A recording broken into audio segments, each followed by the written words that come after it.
Alright, how's it going, guys? We are here to build one of Net's multi-smelters. So, we're going to record the entire thing. That way, if you guys need to see how it's built step by step, you can. But there will be a timestamp down in the description that will take you all the way to the overview that we do at the end that explains everything. So if you don't need the whole block by block building, skip ahead to that point and you can see it when it's all done. So we've already got the burning box in, and I thought we had it plumbed up. We got one pipe missing. Alright, so we are using gas for this. And we're using an Invar burning box. That way it's A, efficient, and B, slow. Because you definitely want it to be slow. You don't want it to cook fast, or when it's empty, it'll burn up your crucible quicker. And we'll be using a ceramic crucible because it can handle all the temperatures we need. Now, if you guys have watched someone else's video of his multi-smelter, which is way over-engineered compared to this one, he uses a higher temp crucible. He uses chromium, and that is very bad on efficiency because it takes a lot to heat it up. If you can do it in a ceramic crucible, you should do it in a ceramic crucible. Yeah, and if you can do it in a quartz crucible, you should do it in a quartz crucible.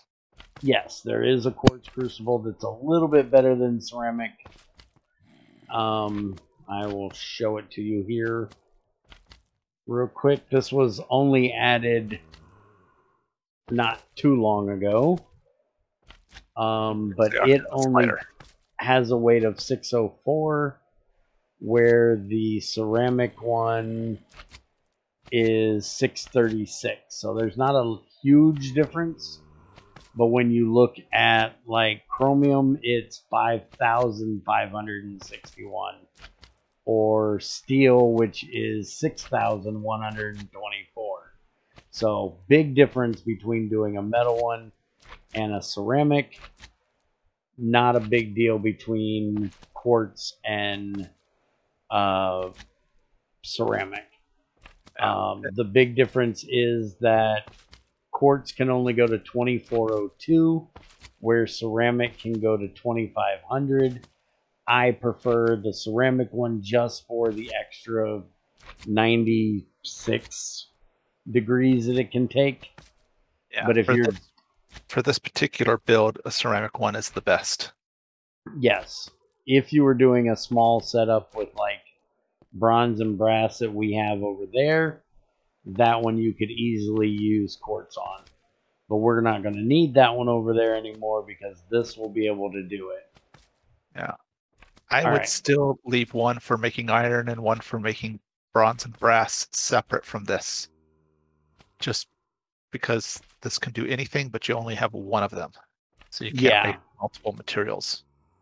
Yeah, I will probably leave. We have this one, which is our Invar, which I'll leave here because we need butt tons of Invar.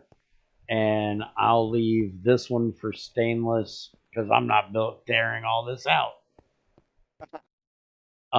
This is our brass and bronze maker. And this is steel, and this is iron. So steel is the one thing that one will not do. Correct. Everything else it will do, but I'll leave the iron over there too because it takes way too much. You wouldn't want it taking up this big thing. This is more for your one-off alloys. Yeah, making black bronze, electrum, ultimate, even though the other machine will do it. Red steel, blue steel, anything you want to make that's not, something you don't use often.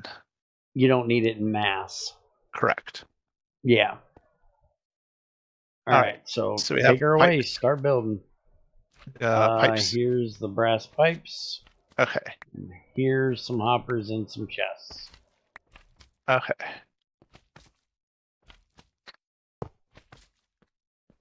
So we need 14 pipes.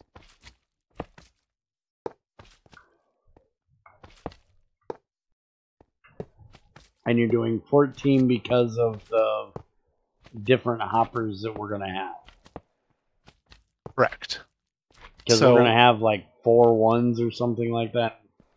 Yeah. So when I checked what they were,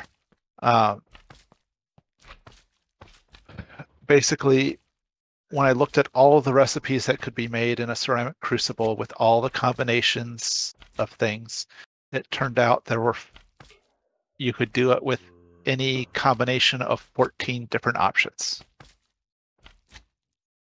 Okay. So, and I'm going to post this in chat. And this is what you need. 3 ones, 2 twos, a 3, 2 fours, a 5, 6, 7, 8, 9, and 10. Yes. All right. So while you do the placing of them, I will start screwdrivering them to those numbers. I guess we should start with 10s. Yeah, we should probably start at 10 and work down to 1. Yeah. And anybody that wonders why you want the biggest amount going in the crucible to start getting cooked rather than the lower numbers. So this way the higher number will get dumped in first. Yeah, and to cool it so it doesn't burn up. So we've got a 10, a 9, and bear screwed up. There's the 8. And this one will be a 7.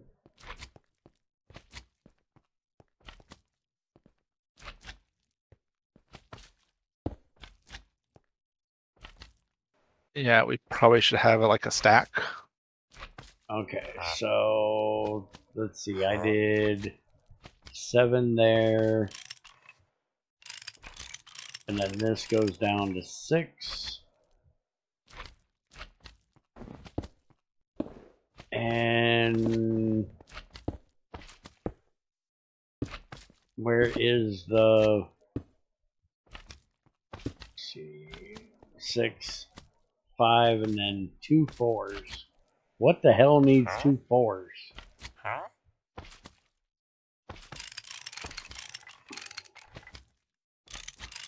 There's a netherite and gold. It's 4 and 4.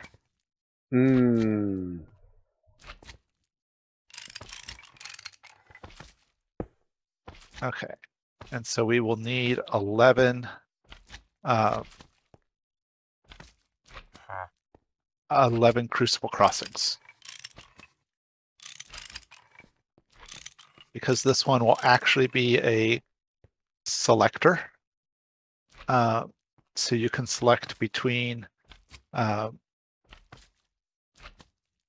going to do ingots on one side and long rods on the other. Now, these need to be set to exact as well. Correct. So after you get done screwdriving them, you need to hit each one with a monkey wrench. That way it does an exact stack size of that number. Otherwise, it's going to drop a divisible of that number. And you don't want that. Okay.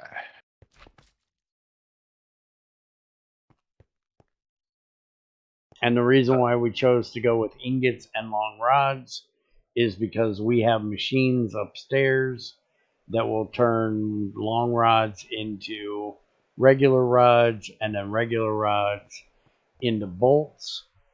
So we can do all 3 of those from a long rod.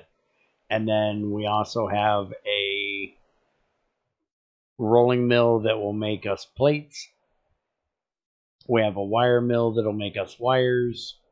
We also need the long rods for like red alloy and signalium for if we want to make our red alloy for the red alloy fine wires for sensors and stuff. So from those two, we can make just about everything else we need with the machines we have. If you're building this very early on, you may want to do plates. Plates and ingots. Yeah.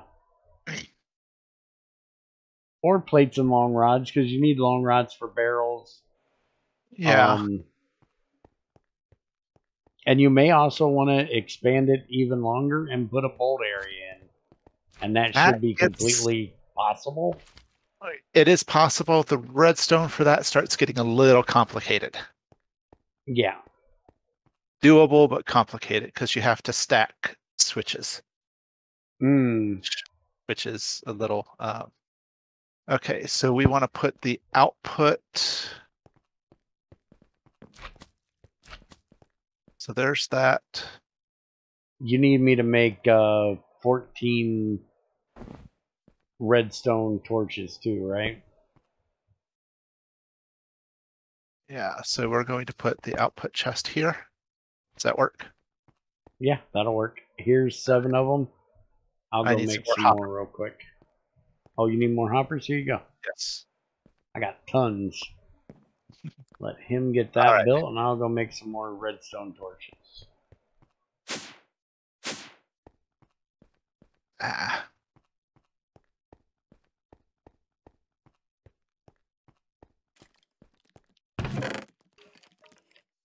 Grab some more red ally wire while we're here. I'll take a second stack if you're making it.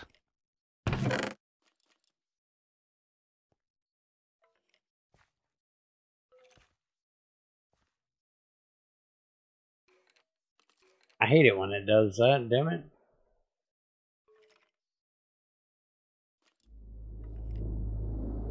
Alright, let's just make 32 redstone torches.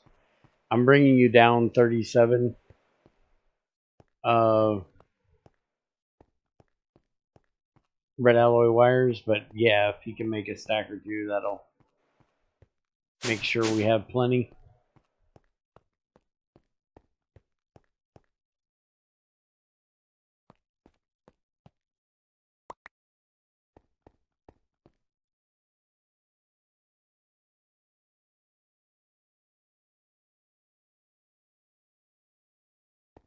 Alright, so now while he's getting the pouring part done, I'm going to start setting all of these with a redstone torch. Except for the one I just did backwards. Yeah, you're supposed to go there.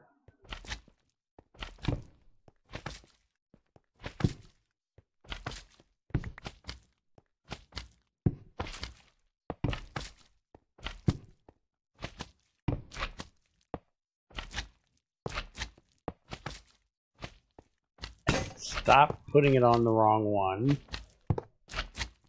There we go. I need 2 more hoppers. Here you go. There's 11. I told you I had tons. She made like 43 for this project.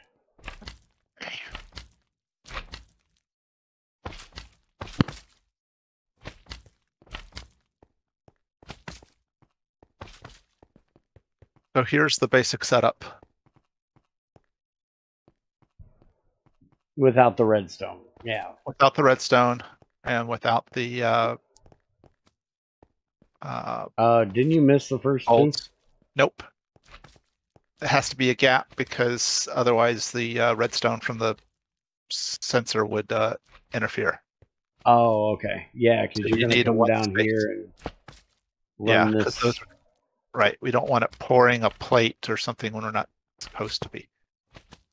Okay. Okay. I'll get it put in here. You can change it whichever way you need it. we need to go straight up to the crossovers.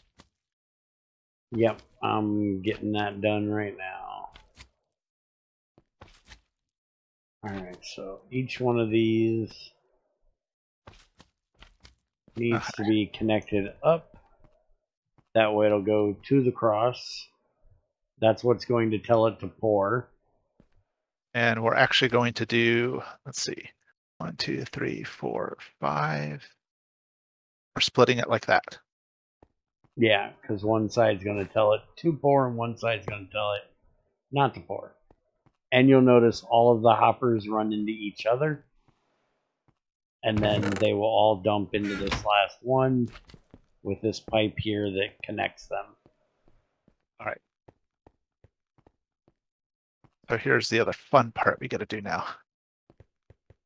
Yay, fun. Yes. Now that we put all the crossings down, we get to take them up. Okay. Why are we taking them out? So we can put down the plates. Because you can't get to them from underneath. You want to hide the redstone. Yeah, we're going to hide the red outlet wire. Now, and I only have 8 andesite plates over here, so... I got it. I got it.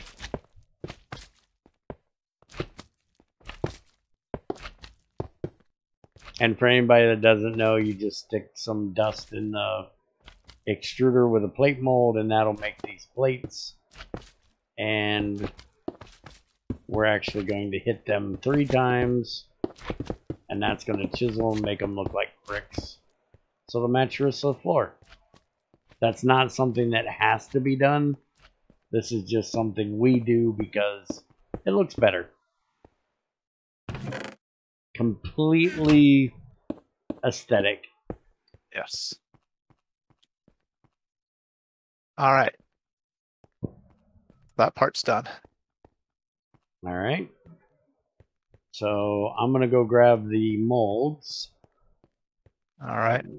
Then we can start on the redstone to control everything.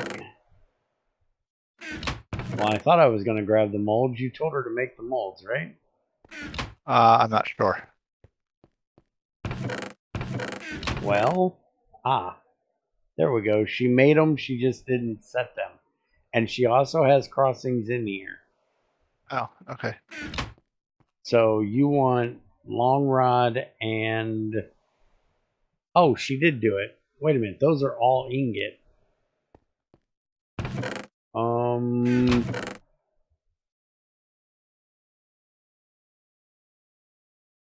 So how many ingots do you want? We're doing 10 ingots and 10 long rods. All right. For some reason, I don't see the long rod ones, so we'll have to set those. Yeah. So I'll have to make those real quick. So that's the first 5. And then we'll do ingots on these 5.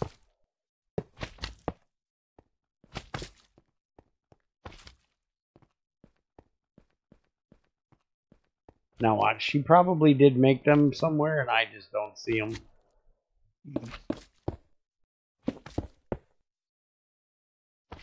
Okay. So this thermometer is the shutoff. This is when it gets done pouring whatever, that'll be your master shutoff. This is the weightometer, the back, which tells it to pour again, and then this one is the actual pour temperature for different alloys. You're going to want to set those 2 thermometers to different temperatures, so make sure you can get to them easily. The weightometer will always stay 0. And both of these. What's that? We need a button. I'll get you a button in a second. Okay. So both of them need to be set to greater than. This one is going to be your pour temperature. So it's going to be the lower temperature. This one, unless you're doing something Actually, this one should never have to change. You can leave this one at 2400 because we're on Invar, and it'll never be a problem. You can change it, like if you're doing red alloy, it pours at like 1500. So therefore, when your last one comes in and gets poured, you're going to... No, the shutoff will not vaporize anything because it's only for when it's empty. The only reason you would ever need to change this is if you want to save on fuel when you're doing like red alloy. Yeah, it's only for when the crucible is empty at the very end of the run. Right. It saves on heating it up to 2400 because you only are working at like 1500 pour temperature. So that's like 1000 degrees almost that is just wasted.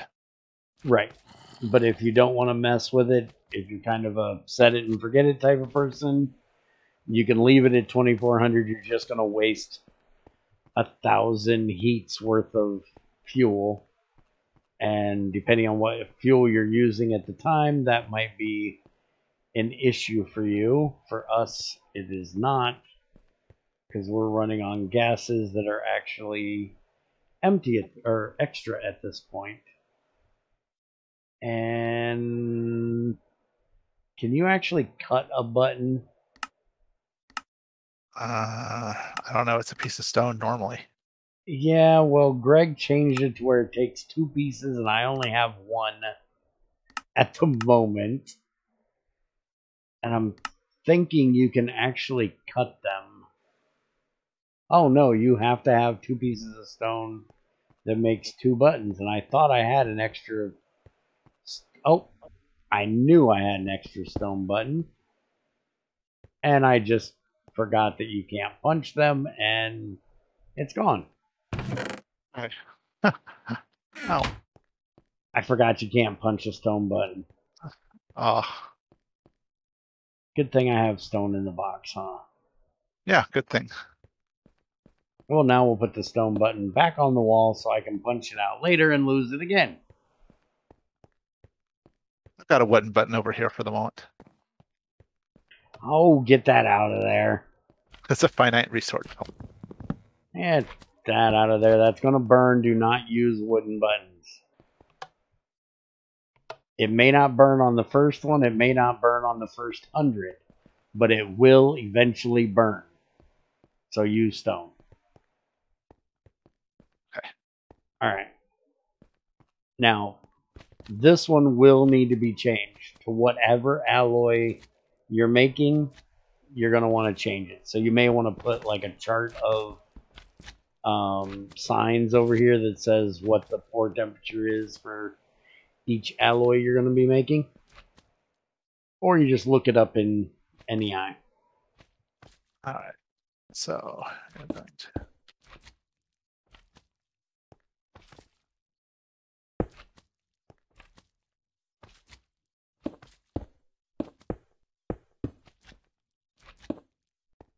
All right, so this should be everything, I think. Okay, we got everything up top. Now we just got to go downstairs and start doing the wiring. We've got our pour. We have red alloy wire. Ah, I need one more thing.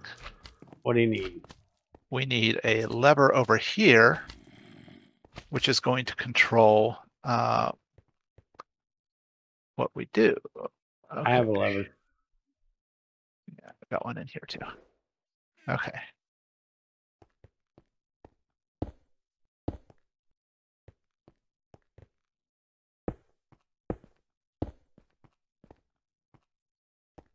So we're going to put a lever here. So this way it doesn't interfere with the hopper. Mm-hmm. It shouldn't anyways. If you put it there, it would get redstone over there.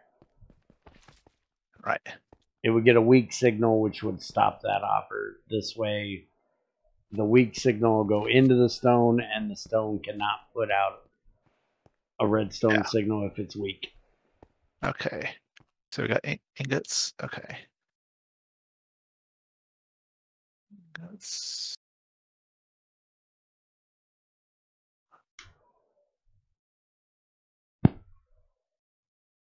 Okay. So there we go. Ingots, long rods. Okay. So that should be it for this until we finish wiring it up. Okay. Okay.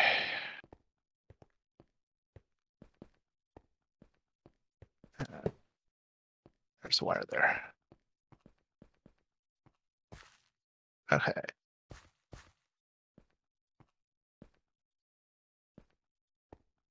Do we need to get on the back side of this? So we will. If it's ore, just knock it out. It's not a big deal. I'm not worried about fortuning the gems at this point. Not enough to worry about it down here. All right, so this should be plenty enough room. Okay. So we have the pour, we have the cutoff. So let's get this wired up here first. Mm-hmm.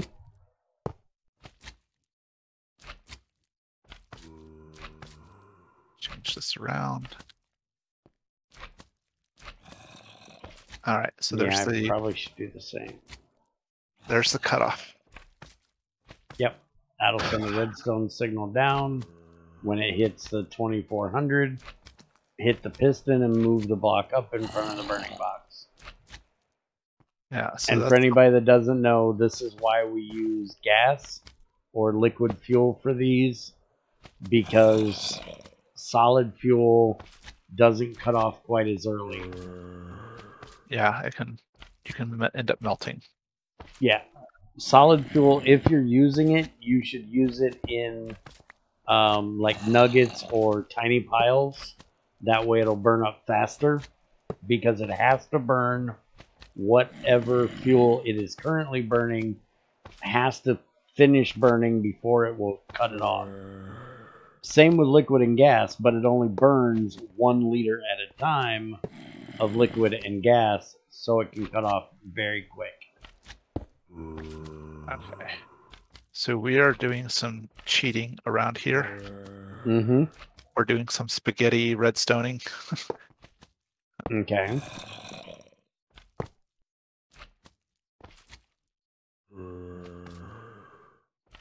Stop that. I got it. Okay. So this first one is the button that's going to be going to our pulse generator.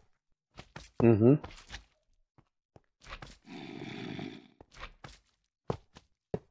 Which you're going to need a comparator, right? Comparator and some... yeah, I'm going to need... Comparator and a repeater. Yeah, I'm going to need a handful of repeaters. All right, let me go make those real quick.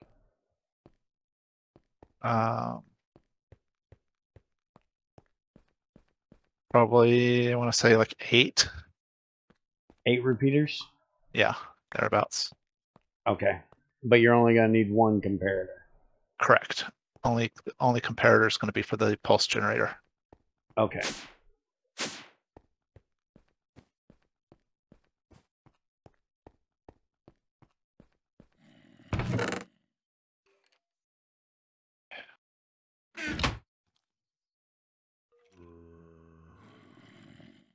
All right, so there's redstone torches. And we're going to need a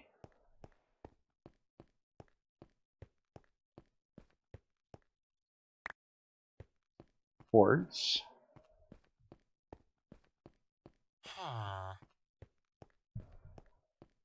See, making all that Efren came in handy. I got tons of quartz sitting around. You know, it's weird. I emptied my inventory before we started this.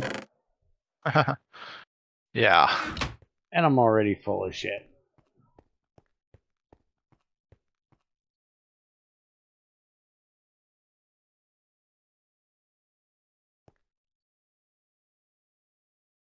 Alright, so we need that there. That like that.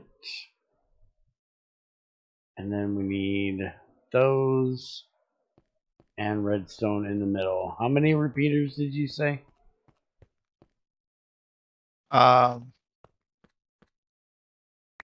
We need probably like 8 or so. Okay, that's plenty. I've got plenty in here to make for that then.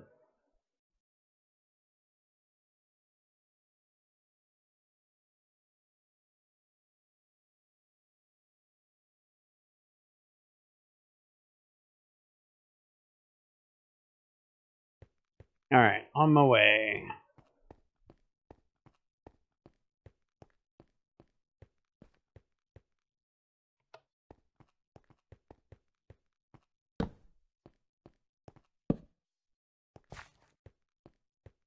Alright, so what the hell are you doing? I was putting buttons so I could test it. Oh, okay.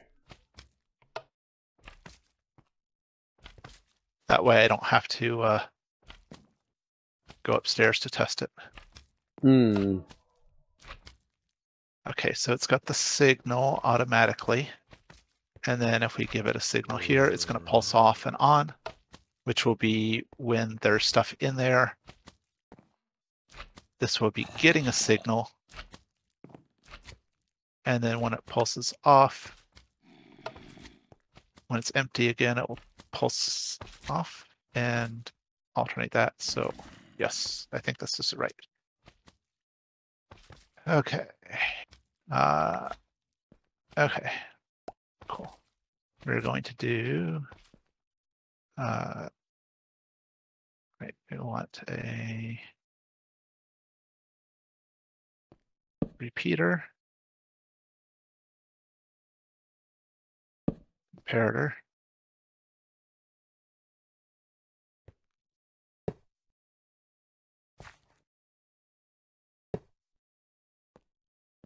This is the pulse generator. Oh.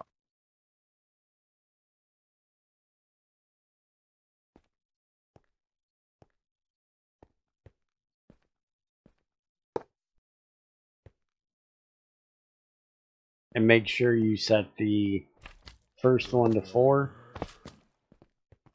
And then the comparator you don't change at all. So what this should do is when either side gets triggered, we should get a pulse. There's our pulse. Yep.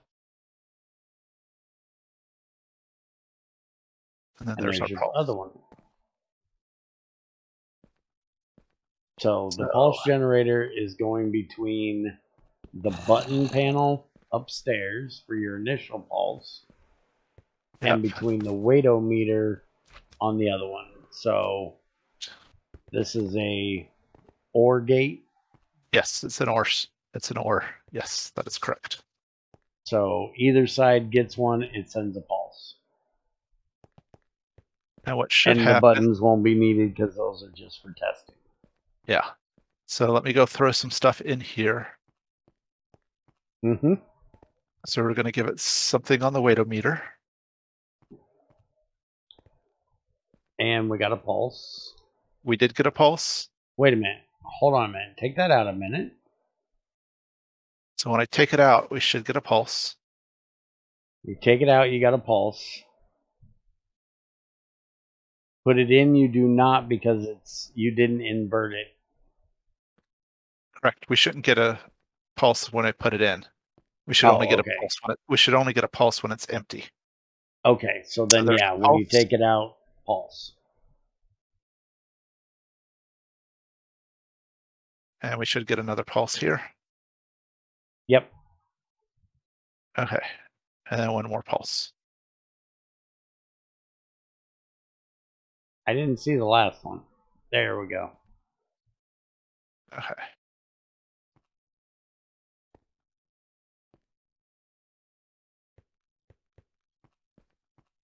So that part is done. Okay. Now here comes the fun part. We We get to got to build get that gate. all the way up there. Well,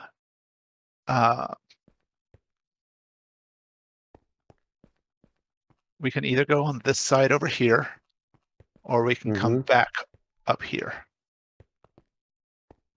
Yeah, it'd probably be easier to come up right there. Okay.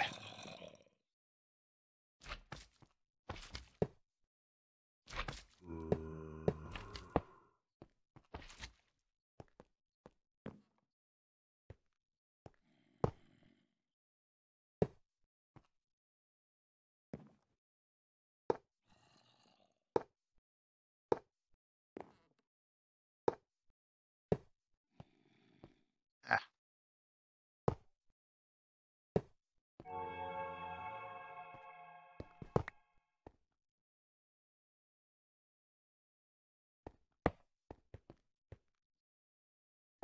Okay. So that, if we come up here, will now trigger all of these. So I'm going to go ahead and it again. Yep. All right, empty. We got a pulse. And we got a pulse. So every time it empties, every time it empties out, it should pulse. Yep. So that part's done. Okay. So now we get to go through and do our AND gate to do ingots or long rods. Okay. So what we're going to start with, though, is we are going to start with our core temperature controller here. Okay. Now, I'm going to go ahead and bring this down just to make it a little easier to work with. Okay.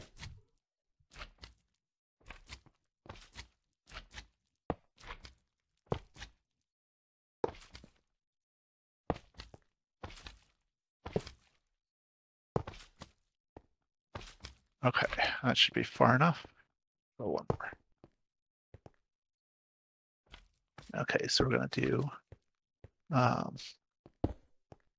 that, and I'll do. I'm going to do this. I do this. Okay.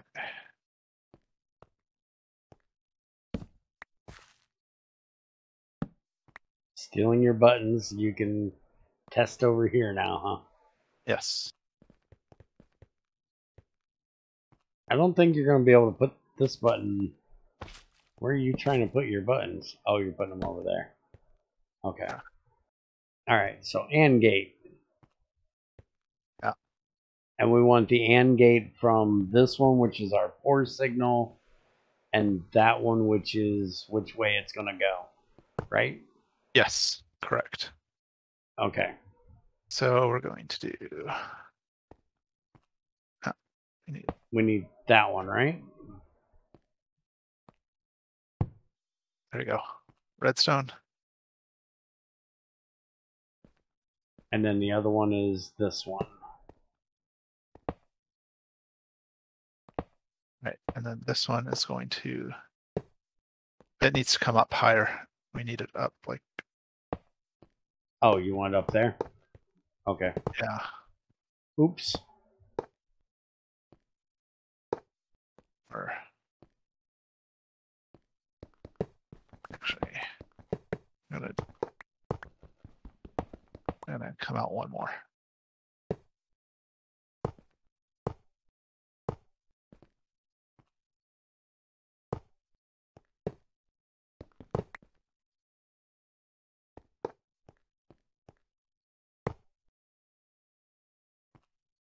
Okay. This way we can.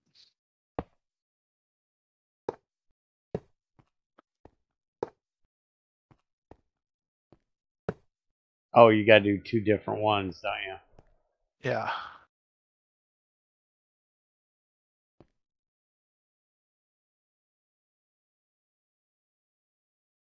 And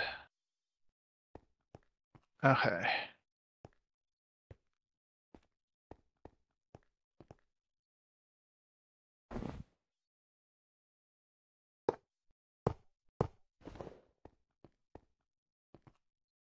And then when you need to test it, you can just throw your button right here, and that'll give you a signal.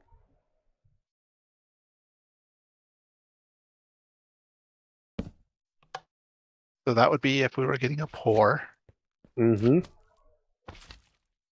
Okay, so this does need to be inverted here. Okay.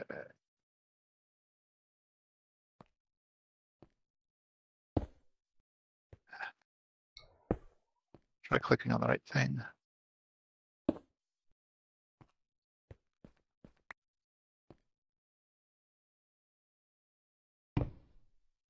Okay.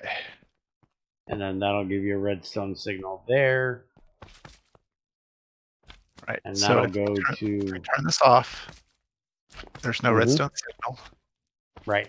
And there's no redstone signal here. Actually, there is one on this line. I've got it turned on right now. So, and then we would get a redstone signal through the torch. Yep. Yeah, There, we'll put it right there so you can see that it's... So right now you have no signal coming out of there. Yeah. And then when the pour line goes, there it's go. Now you have signal coming through, which would tell it to pour. And then the opposite here, if we've got it set to the other side for pouring. Mm-hmm. And now the you have signal no should go out. signal, whether you get a pour light or not, no signal. Okay. Okay, All perfect. right. So that's essentially what we're going to do. Okay. I'm going to take that out, and we're using the block as a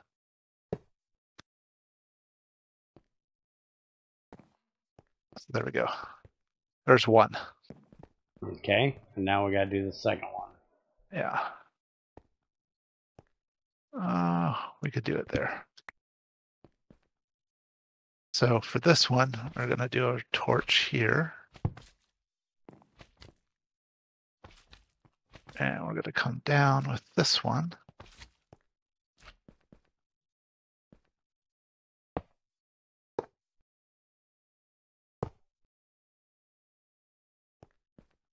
What we're going to do, instead of a torch, this one is going to get a repeater. Okay. So basically what happens is whichever side is levered will get the signal. Ah, okay. That makes sense. So now if we do redstone out of this one, it's going to go into this. And it needs to be inverted too, right?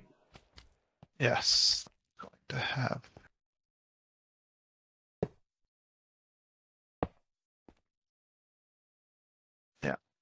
and then we need a torch there on that block.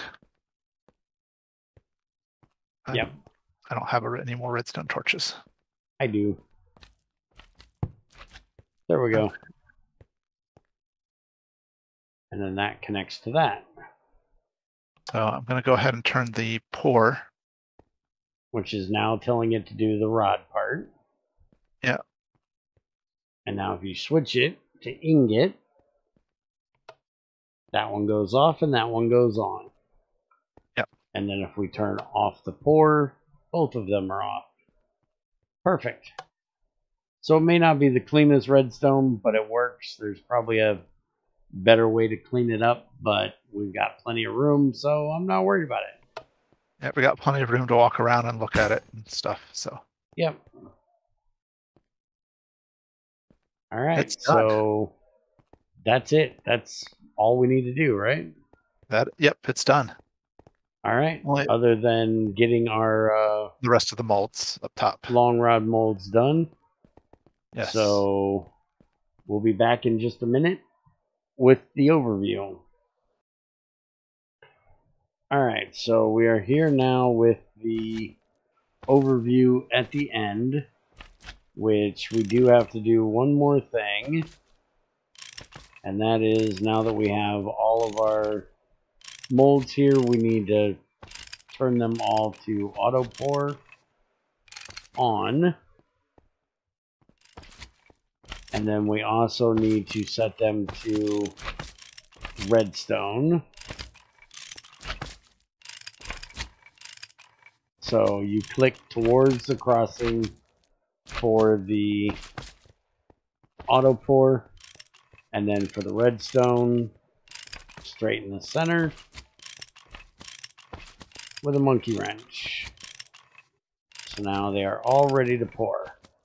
So the overview, we have 14 hoppers across the top here, which are set through 10, 9, 8, 7, 6, 5, 4, 4, 3, 2, 2, 1, 1, and 1. And you need to hit those each with a monkey wrench so that it will do exact size of, not divisible. And the reason for the 3 ones is there are some alloys that need 3 different single items. Same for the 2 4s. But that is all of that. And then you have your redstone coming out here for your pour signal. This one you'll want to change to whatever alloy you're doing. Just set it to greater than, and then whatever the pour temperature is for the alloy you're making. This is your off, which is greater than, and we have it set at 24. You can change it to just higher than whatever your pour temperature is if you want to for each one, but we will leave it at 24. And then a weightometer on the back, which is set to equals and 0. So when there is nothing in here, it will send a signal. Now if we come downstairs, I'll show you the heart of this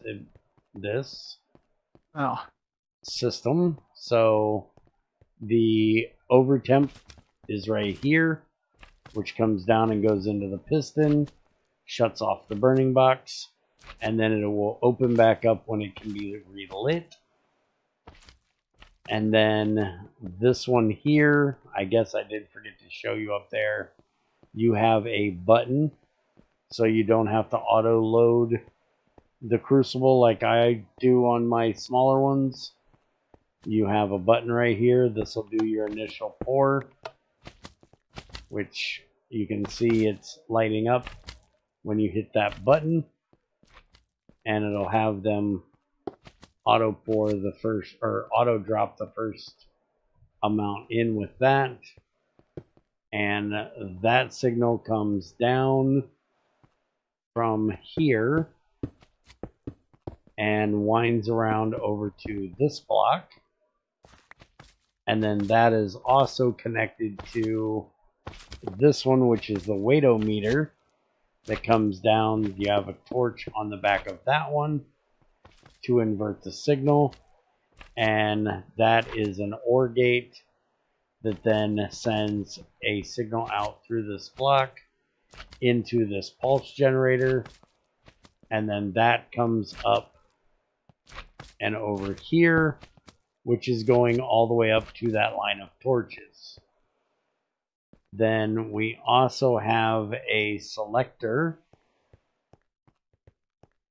which selects which set of molds you want. So we have front half is 10 ingot molds, back half is 10 rod molds. Not all of these are going to be used at all times. Sometimes you may be using just one, but there's enough here that no matter how big the alloy is, they will all pour at one time. So you can do stainless, ultimate, signalium, red alloy, all of that with this, and it'll pour the entire batch at one time. But you have this to select which one you want turned on. So if it's switched one way, you're going to get redstone through here, which comes down. This is for the long rod. You have a torch on that wire, a torch on that wire. That's coming from the pour temperature thermostat up there. And then that goes up, inverts at that one with a torch, and then that will send your pour up to the long rods. If it's ingots, it will come along over to this one, which has a repeater, not a torch. That way you don't get a back signal through it and it doesn't invert it like the first one.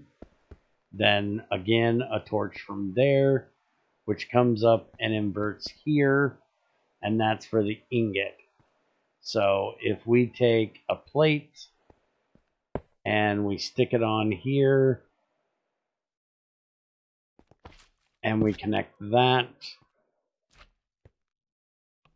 that will tell it that it has a pour signal, which all of the ingots are now pouring. If he goes up and hits the lever, it'll switch it over and it'll tell it to do the rods. So that's how that works. And then when it has no signal from the pour, it tells it nothing. So that is our overview.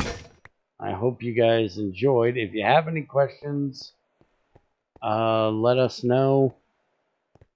And XAR did find one thing. Apparently I was slightly wrong. Is you don't need the 10. Oh, okay. At least not at ceramic. You do if you're making this a higher temperature pour system. But yes. Oh, if you want to make this do THC, you would need the 10. Correct. But then you would need a way hotter burning box, and you should probably use a bigger burning box, or crucible and burning box as well. Yeah, because that'd be really slow. And you'd need high temperature molds and crossings and yeah, all of that. So this system can be used for that, but you can leave out the 10 apparently because there are no low temperatures that need 10. But yeah, that's our multi-smelter. Hope you guys enjoyed. Again, if you need to have any questions, let us know, and we'll do our best to answer. Have a good one.